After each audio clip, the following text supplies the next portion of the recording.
Aliw ang hatid ng indoor hot air balloon gimmick sa Pampanga. Sa Zamboanga naman, tampok ang iba't ibang luto ng alimango sa isang pista roon. May unang balita si Dano Tingkungko. Literal na they ate and left no crumbs sa Cangrejo Festival sa Barangay Vitali, Zamboanga City. Sa crab boodle fight, nilantakan ang steamed crab at crabs with special sauce. Ang barangay ay producer ng mud crabs o alimango at kinilala rin noon bilang seafood capital ng Zamboanga City.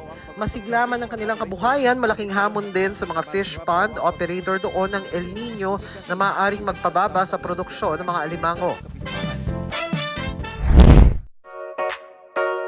Hindi na lang outdoors ang hot air balloon.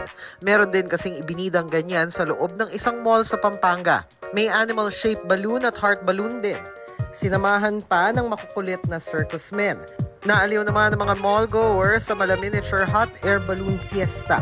Ito ang unang balita, Dano Tingkungko para sa GMA Integrated News. Mga kapuso, para una ka sa mga balita, mag-subscribe sa GMA Integrated News sa YouTube. Sa mga kapuso abroad, subaybayan niyo po kami sa GMA Pinoy TV at sa www.gmanews.tv.